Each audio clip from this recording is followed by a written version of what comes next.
7 полициски службеници од Кочани и Штип се уапсени во врска со пожарот во импровизираната дискотека во Кочани.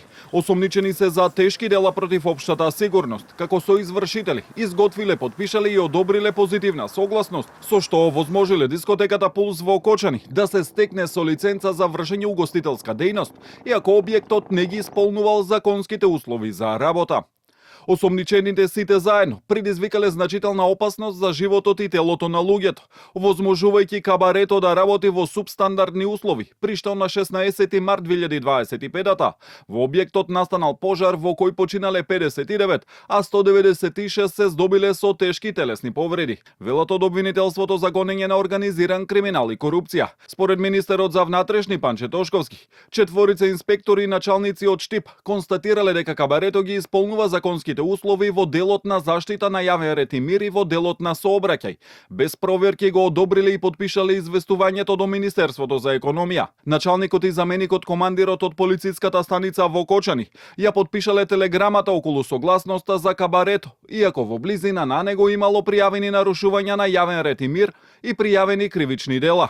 Со последните приведувања се зголеми бројот на лицата кои се поврзуваат со трагедијата во Кочани. 19 со лицето од економија и 7 началници и останати полициски службеници од МВР, тоа ќе бидат вкупно 26. Но ова не е затварање на списокот на осомничени.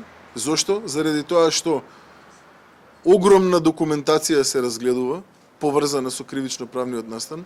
Огромен број на луѓе е вклучен како од обвинителството за организиран криминал, така и од севкупното обвинителство и од скоро сите поврзани истражни тимови во рамки на Министерството за внатрешни работи. Одделот за организиран криминал, крим полиција и така натаму и така натаму. Списокот нема да биде затворен тука.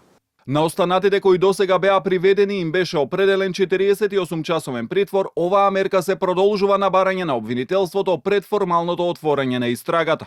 Најголем дел од нив се приведени под сомнеж за сторено кривично дело тешки дела против општата сигурност. Меѓу досега обезбедените и екс-министерот за економија Крешник Бектеши. Штом ќе биде поднесена кривична пријава од страна на Министерството, јавноста ќе биде запознаена за кое конкретно кривично дело се гони, ако биде поднесена таква кривична пријава и лицето за кое што го поставите прашањето.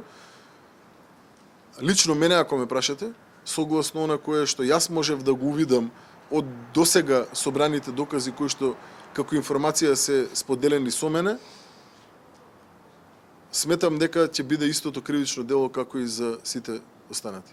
Осомничените началници и командири од Штип и Кочани се спроведени во Скопскиот кривичен суд, а обвинителството бара да им се определи притвор.